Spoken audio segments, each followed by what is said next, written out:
Welcome to Between Frets, a space where female musicians meet and discuss all things music. I am your host, Lacole Rose, and I want to thank you all for sticking with us and rocking with us for 8 seasons. I really do appreciate it. And we have a great guest coming for you today. We have a classical guitarist. She is an ambassador for Augustine Strings as well. And if you scroll through her feed, she may be a bit of a gamer. We'll talk about that if we get the chance. We have Amanda Kaya. How are you doing today? I'm doing great. Thanks so much for having me. This is really exciting. You are very welcome. Just quickly for the listeners, are you in Jersey or are you on the West Coast? I am in Jersey. I'm in the New York City metropolitan area, just across the river. Okay. Awesome. Were you born and raised there? No, I'm a Texan. A Texan? Yes. That is dope. So how did Texan get in New Jersey? So I met my husband at UT, which is in Austin. Or I met him at a place outside of Austin, and I eventually went to UT after I met him. But he is a professor or a classical guitar coordinator at 2 colleges here, New Jersey City University and Kane. And he's one of the classical guitar players, the best that they have right now. So he's amazing. But yeah, we'll talk about that later.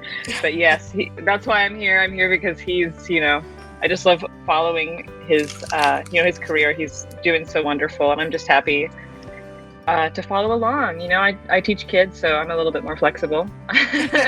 For sure. Yeah, so it's been a wild ride adjusting to the East Coast, but here I am. So are you new there, or how long have you been there? Oh, we've been here for hold on. Has it been 2 years or 3 years? Oh my God, how long has it been? It's been 2 years. We just signed our lease for the 3rd year, so it's 2 years. Oh, so you moved during the pandemic as well. Yes, that was crazy. By all imaginations, it was everything you probably thought it was. But yes, my husband got the job right out of COVID, and so COVID was just started, and I think they called him, and then we were online for like a year, and then after they opened the universities, we moved. So that was fun. But yeah. That is awesome. Well, hey, I can say that you're definitely brave, both you and your husband, for sure, to move during that time. Well, he's familiar with it because he went to school here. He went to school in New York City. Okay. But I'm totally new to this. This is all new for me. Oh, that's definitely a shock, I'm sure. That is awesome. So you say, I heard you mention Austin. So were you born in Austin? I was born in Houston, but I only lived there for like 2 months. And my parents had this like beautiful mansion on this like golf course. Oh wow. And then I was born, and they're like, we can't afford this anymore.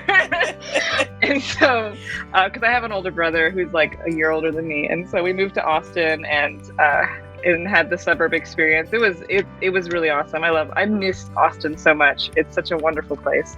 Oh yes, it's beautiful. It's one of the places I wanted to visit. And now that you mentioned, there's so much eclectic music in Austin. But the first thing that pops in my head is the blues.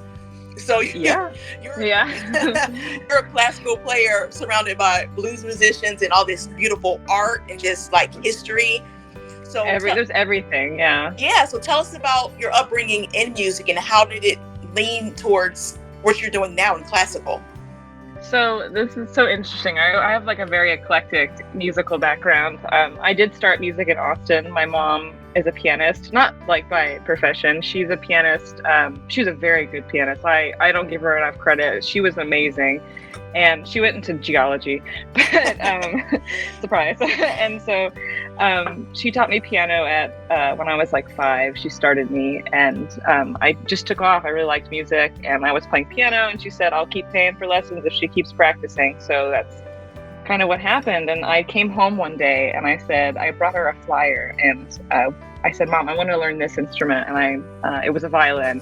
And she was like, okay, whatever, like, that's fine. And so she rented me a violin, and I played violin for about a month before I switched to viola, because viola, there was only 1 or 2. And this girl She was my one of my friends, and her brother played viola, so she played viola, and so she was like, "Yeah, you should come play viola." And ever since I was 8, I've been playing viola, and that was what I went to school on. So eventually I moved to Oklahoma City with my parents, and I went to a fine arts school there, and I majored in viola.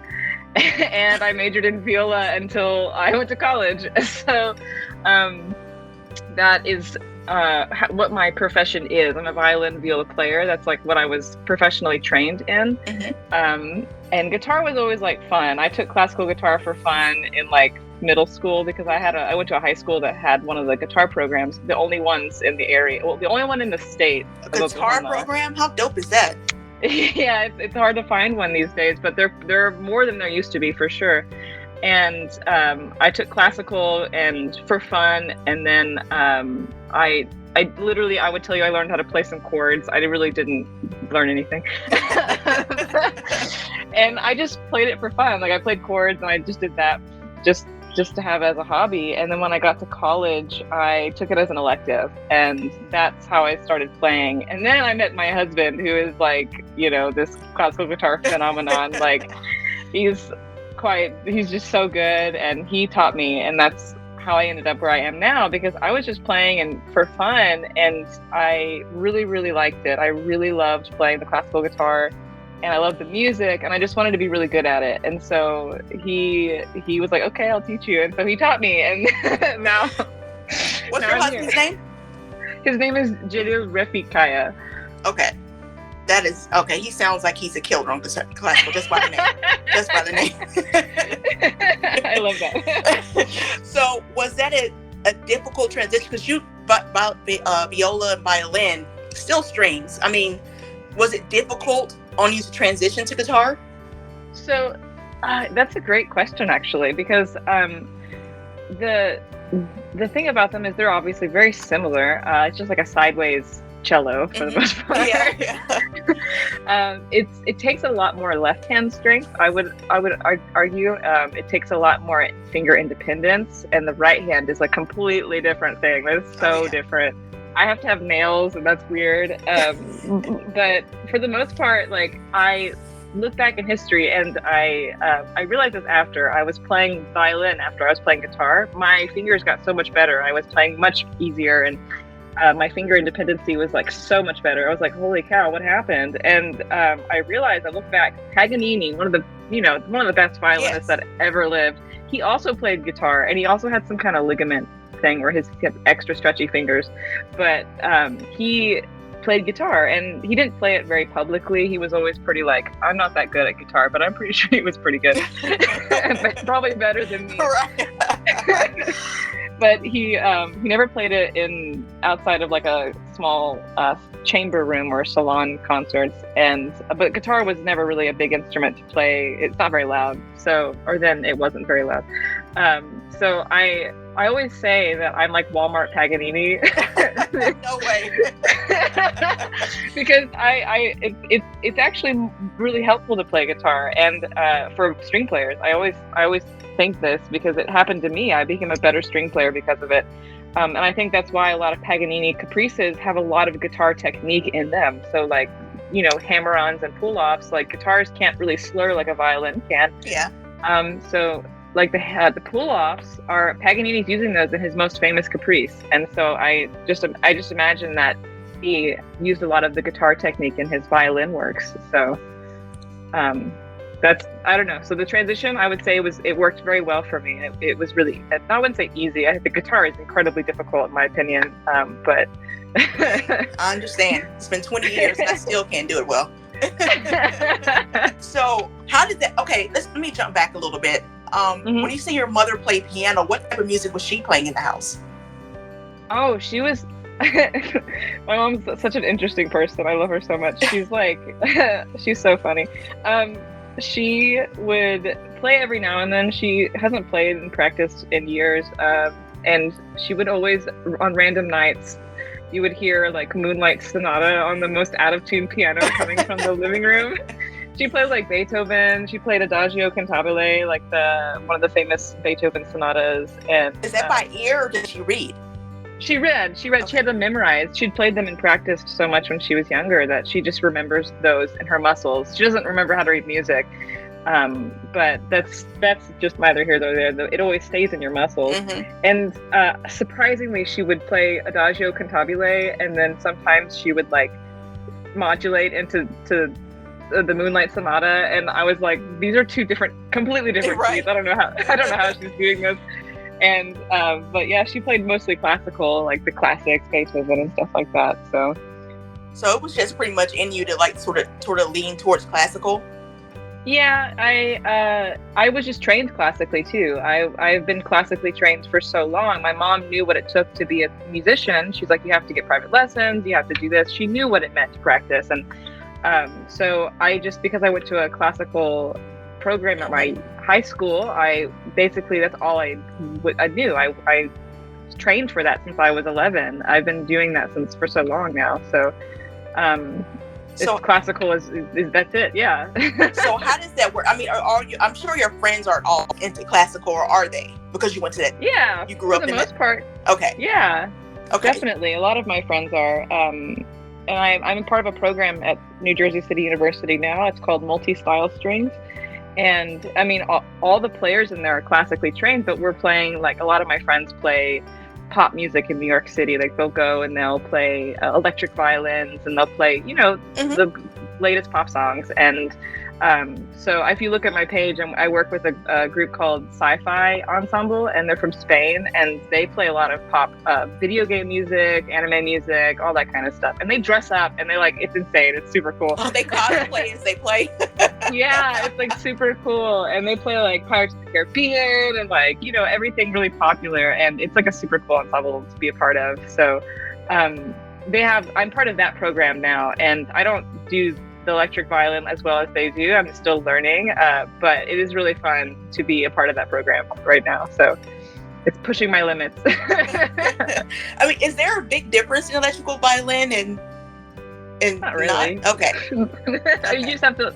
It's like if you have an electric guitar and you had to tune the sound and stuff. Like, you have to find what sound works for you.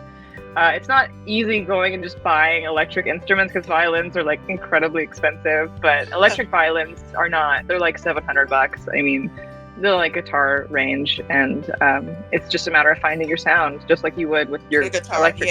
Yeah. Mm-hmm. Yeah, so I get that question as well. Do you play electric or acoustic? Well, I play both, but I'm sure for a violin, it's sort of like you said, you can't just go up. Let me just run this, Dollar Tree of guitars and go give me a violin. You can't really. You can't really do that. Yeah, no, it's true. It's the same, but because I can't play electric guitar, like, I just, it's like a foreign piece of metal in my hand or a piece of wood.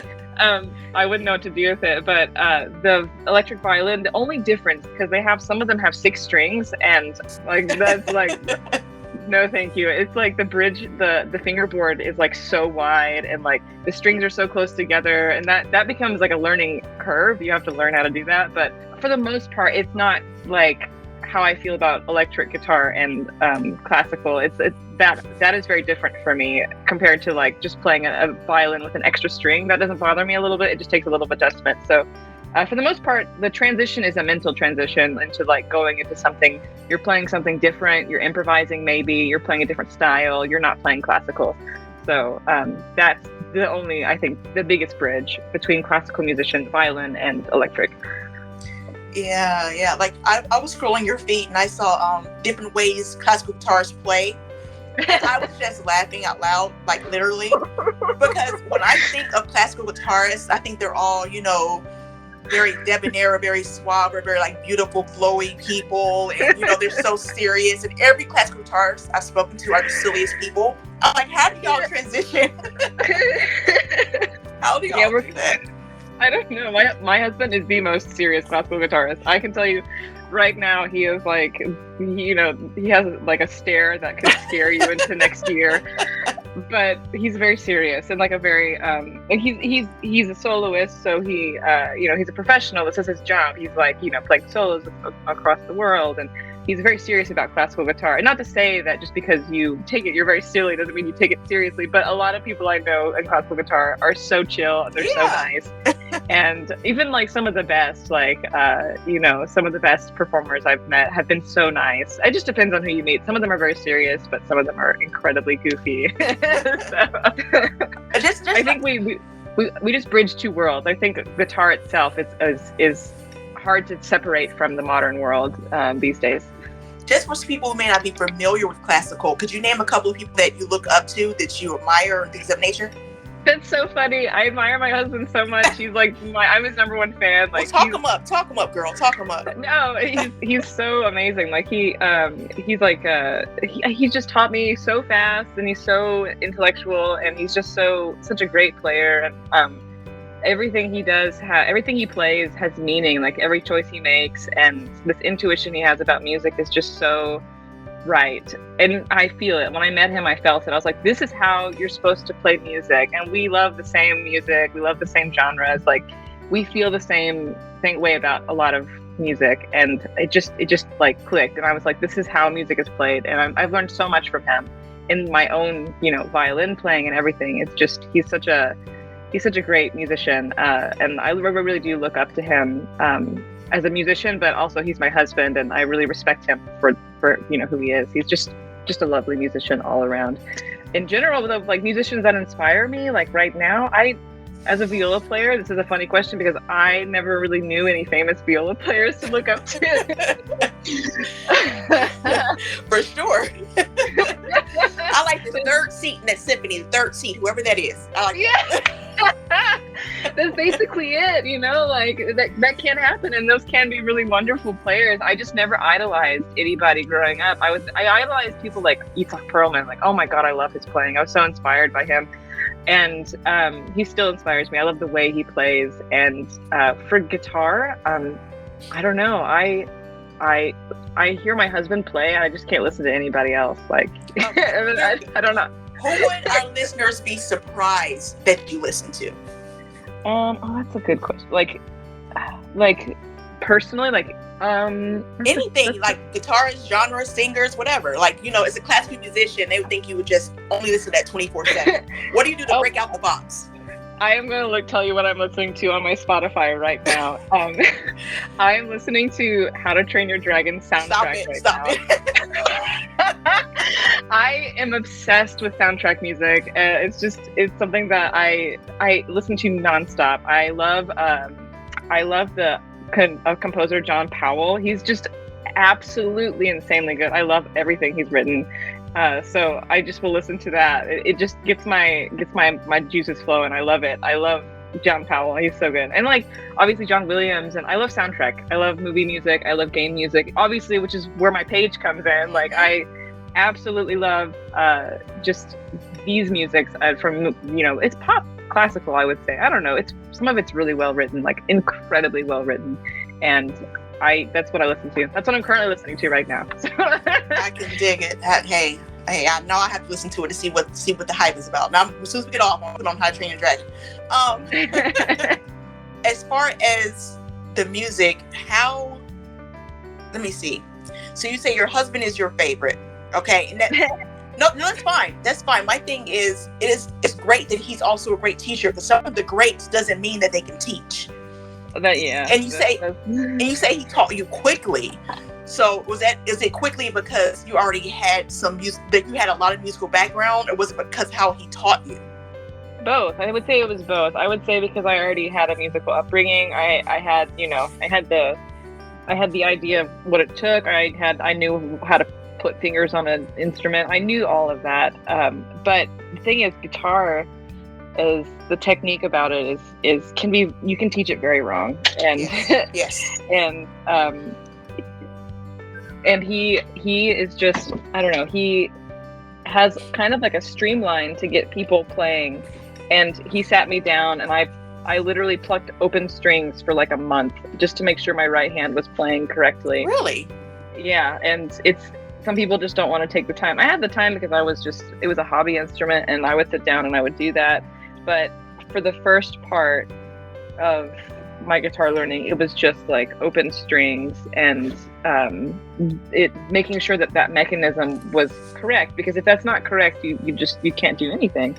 So people don't know or don't take the time to do the careful work, and he makes sure he knows exactly how it should work. That's another thing. Teachers have to know what's wrong, what you're doing wrong, and how to correct it, and what needs to be right. And he's like a diagnostician of guitar technique, and it's not just me. All of his students play so well after like one semester, and for me, I get constant feedback, or I had that, for free, basically. Yeah. What's his IG page so we can get people following him as well?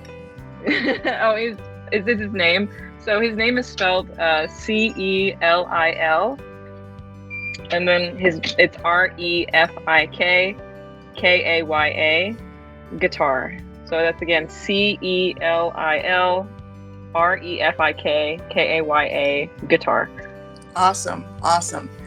So you say you teach students like the viola, and I see like on your page you have a lot of anime, and like you said, a lot of soundtracks. Are you a gamer at all? Does that just the music come into play?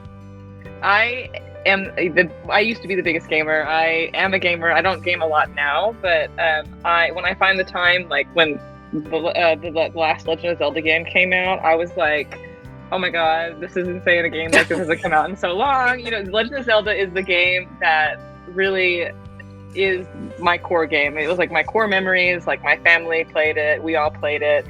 I remember like being a kid, and my mom came in and she got my dad a Nintendo 64 for his birthday, and or for Father's Day or something. And he and we got for Christmas, we got the first, or not the first, obviously, the Ocarina of Time, the first Nintendo 64 Zelda game. Mm-hmm. And I just remember that, like, those are my first memories, like my dad, my brother, and I playing these games. And I remember one year that Majora's Mask came out, and we opened the game, and the save file before we even started playing said Santa. And it was just like these Zelda has been like, the music for it like has always been classical. It's like orchestral music. And other games that I played, like Skyrim, like Medal of Honor has a great soundtrack. The guy who wrote the Medal of Honor soundtrack wrote the music for Up. Really? So yes, Michael, I forget his name. It's an Italian last name, and he I should do him some justice. Hold on, and say his name. Giacchino. Michael Giacchino wrote for Up, and he did write for Call of Duty and Medal of Honor, and he's like just a wonderful composer. So like, it doesn't seem, people may not take these things seriously, but these are legitimate works of art. Like, these are music that are just as serious as a symphony, or these classical composers. Like, John Williams is taken just as seriously as any classical composer. So these games really influenced my taste for music, and I played a lot of games with really amazing soundtracks. And yeah, I'm a gamer, but that also, it was kind of like the Looney Tunes for my dad's generation. By the way, my dad's old. Your dad. Oh, he's old, he'll tell you. And he said that, like, they always said that the Bugs Bunny Looney Tunes had like Peer Gynt from Grieg, and all of those classical pieces, like William Tell Overture, all of those, or Barbara of Sevilla, like, I remember Bugs Bunny playing the piano, like a concert. Yes. Yeah. Like, I feel like these video games were my Bugs Bunny, because these were playing classic, not like your typical classical pieces, but they were playing classical songs. And I love Legend of Zelda. It is my like core memories. Like, I love the games, I love the art, I love but most importantly, I loved the music, and so it really kept me going. And I was always so engrossed into the soundtracks of those games. So that's why I play a lot of Zelda. But is that so? Everyone has a comfort songs that they play, like they can do like absent-mindedly. Is that one of the songs you can just sit and doodle and just like play it without even thinking about it? Oh, the Zelda piece? Yeah, I mean, those I just play. I also, obviously, I play some really cheesy classical basic songs sometimes, but like what's romance. Basic? Spanish Romance. Oh my god! If you want to get like 1 million views on TikTok, play Spanish Romance. Thank you for that idea. I will jazz it up. That's all I'm going to say. Ooh, that would be good though. That would sound really good. that song needs it needs a freshen, like a refresher. Okay, that is awesome. Okay, so what for the people who want to get into class, we can look into it.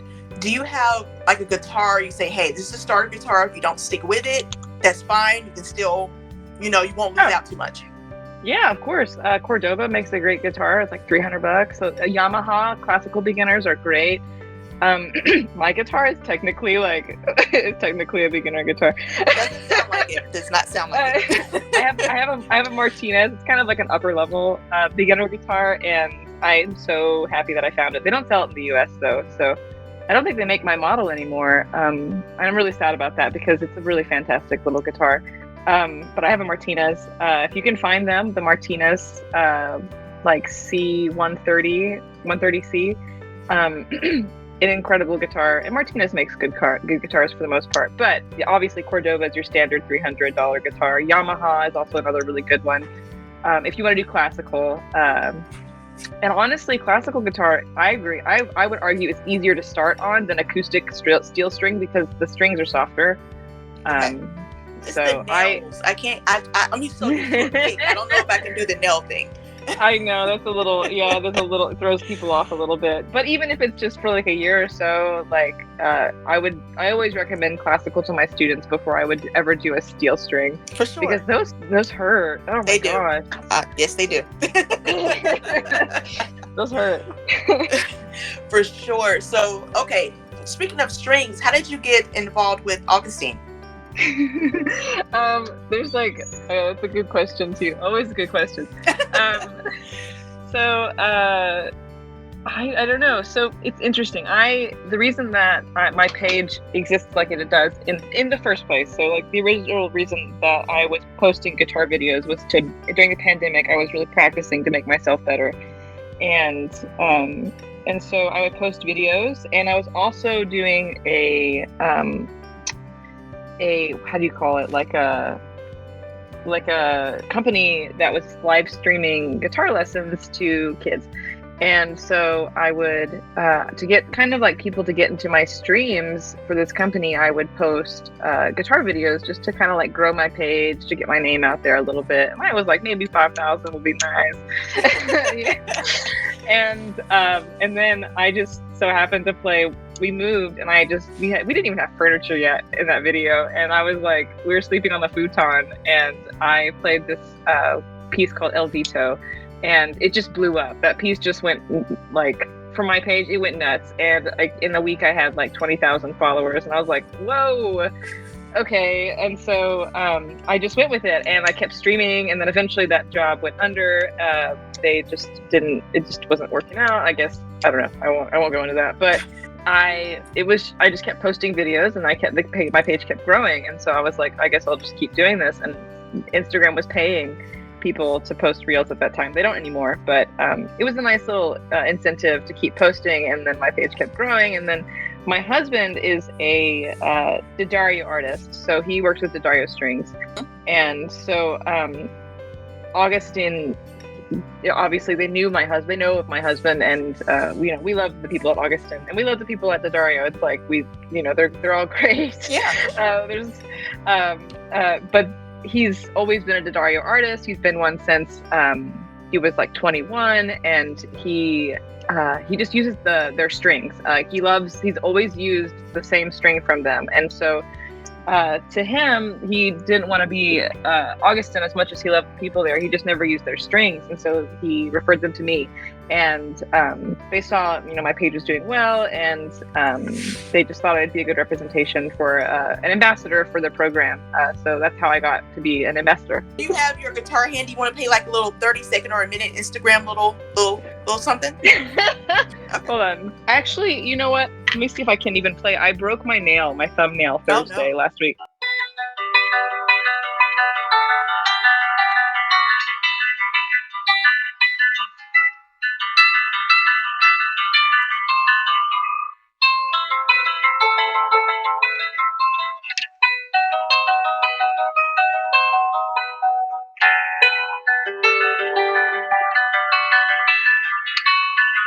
Oopsies, I forgot it. That's okay. That's okay. That's your very famous Spanish romance. You probably heard it before. Yes. Yeah. Maybe plotting.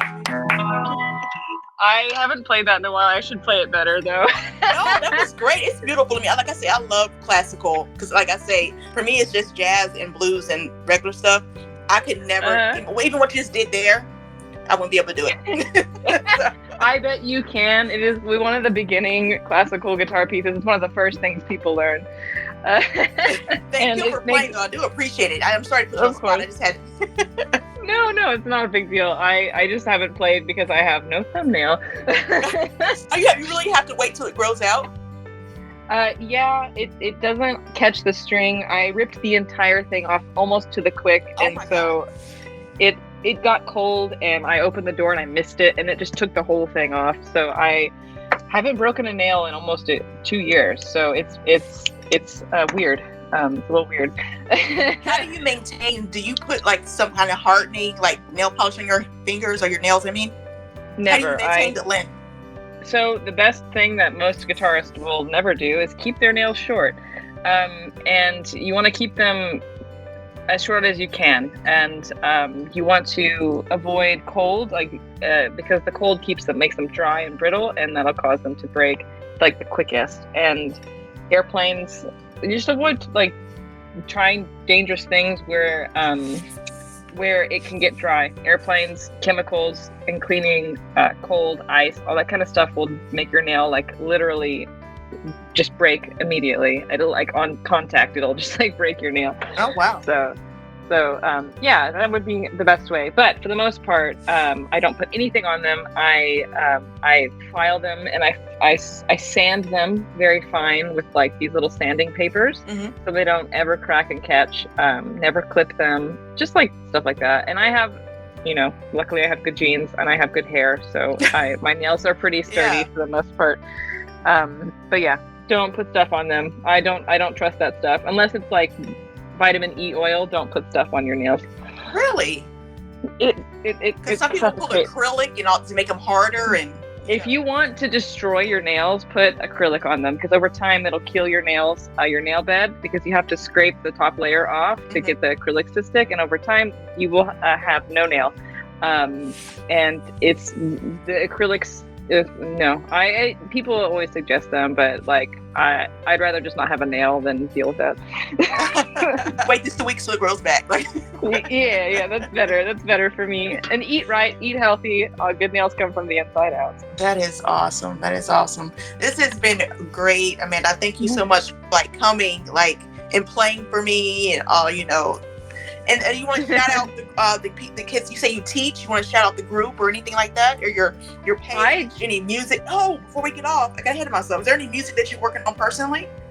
I am working on a lot of things right now. I'm working on multi-style strings and violin right now. I'm using lots of loops and the pedals and effects, and it's weird because I play guitar and they always do that, and I'm like, this is interesting that I'm doing it on a violin now. And so I'm working on that. I recorded something with a very popular ocarina player named David Eric Ramos. He plays he's from Mexico, and he plays the ocarina, and I'm playing on his next album for the Legend of Zelda record he's doing.